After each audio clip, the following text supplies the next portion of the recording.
चलिए देखिए question number 7 का ए। इस क्वेश्चन में सबसे पहले कह रहा है कि 100 से कम इंटू 10 से अधिक किसी संख्या के अंकों का अंतर 3 है। तो सबसे पहले इस प्रश्न को हल करने के लिए हम हल लिखते हैं।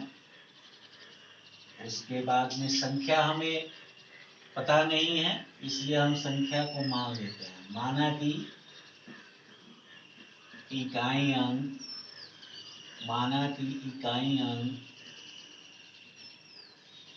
x और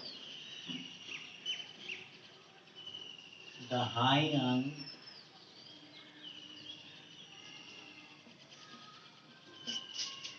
y है। तो संख्या क्या हो जाएगा? तो संख्या जो होगा वह हो जाएगा 10y प्लस x। अब देखिए प्रश्न से सबसे पहले प्रश्न से यह दे रहा है कि 100 से कम इंटू 10 से अधिक किसी संख्या के अंकों का अंतर 3 है। तो प्रश्न से x minus Y equal to 3 होगा। अब हम क्या करते हैं, इसको इक्वेशन 1 मान लेते हैं। फिर आगे क्या कह रहा है, यदि संख्या को 7 से गुना किया जाए तो संख्या हमारा यहाँ है 10y प्लस एक्स। तो फिर हम क्या लिखेंगे कि 7 इंटू 10y प्लस एक्स, फिर 7 इंटू 10y प्लस एक्स किया जाए तो वह अंकों के क्रम बदलने पर प्राप्त संख्या के 4 गुना के बराबर होती है। तो 4 गुना के बराबर क्या होती है? यदि संख्या के क्रम को बदलने पर, तो अगर यह संख्या है इसके क्रम को बदलेंगे तो यह हो जाएगा 10x प्लस वाई। ठीक है, तो यह हमारा इक्वेशन। अब आगे देखिए क्या होता है। 7 से 10y में गुना जब हम करेंगे तो 70y हो जाएगा, प्लस x में 7 से गुना करेंगे प्लस 7x हो गया, इक्वल टू 4 से अगर हम 10 में गुना करते हैं तो 40x हो गया, अब प्लस 4y हो जाएगा। 4 से प्लस y में गुना करेंगे 4y हो जाएगा। अब हम क्या करते हैं अगले टर्म में कि इसको बराबर के राइट साइड वाले को हम लेफ्ट साइड लाते हैं। तो सबसे पहले 70y प्लस 7x को हम लिख लेते हैं जो कि लेफ्ट साइड में है। फिर राइट साइड वाले को हम लेफ्ट में लाते हैं, तो ये प्लस 40x है, इधर लाने पर माइनस 40x हो जाएगा, और प्लस 4y को इधर लाएंगे तो माइनस 4y हो जाएगा, इज इक्वल टू 0 हो जाएगा। अब अगला टर्म हमारा होगा, चलिए पहले x टर्म को देख लेते हैं। तो 7x माइनस 40x बड़ा है, तो माइनस 40x में से प्लस 7x को अगर हम माइनस करते हैं तो माइनस 33x हमें प्राप्त हो जाता है। अब हम क्या करते हैं, 70y में से माइनस 4y को घटाते हैं। चूंकि 70y प्लस में है, माइनस 4y माइनस में है, तो 70y में से 4y को घटाएंगे तो यह प्लस 66y होगा, इक्वल टू 0। अब हम क्या करते हैं कि इसमें से 33 को कॉमन ले लेते हैं।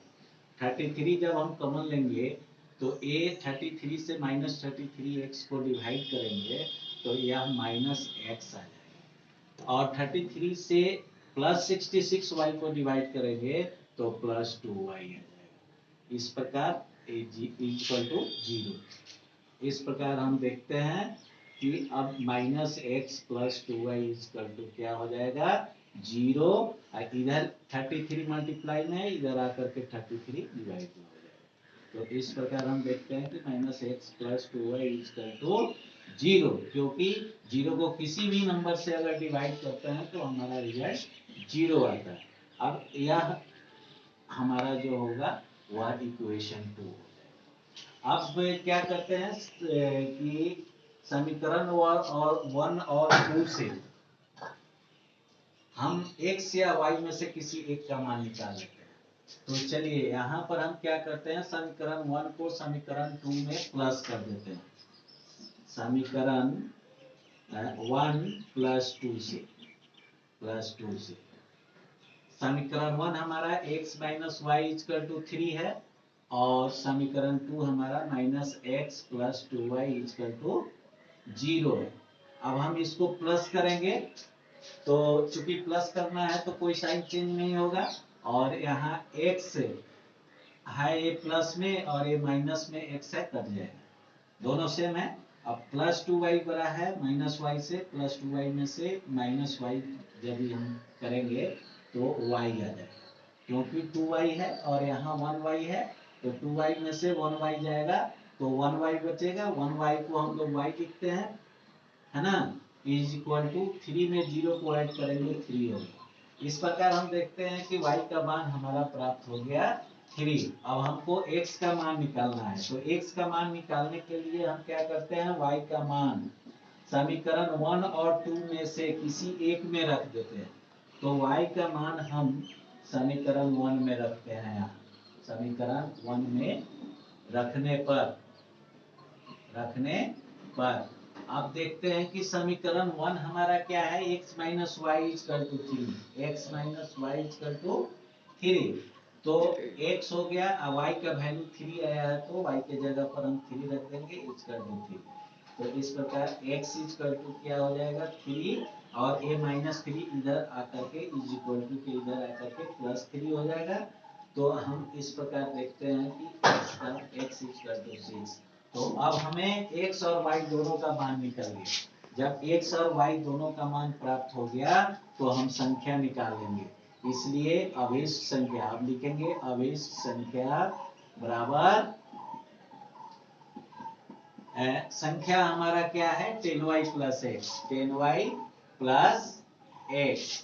अब हम यहाँ क्या करते हैं 10 और y चूंकि मल्टीप्लाई में है तो मल्टीप्लाई का साइन देंगे, y का वैल्यू 3 है तो 3 लिख देंगे, उसके बाद में x का वैल्यू 6 है तो प्लस 6 लिख देंगे x के जगह पर। इस प्रकार यह 10 इंटू 3 30 और प्लस 6 इक्वल टू 36, यह हमारा आंसर आ गया। ठीक है।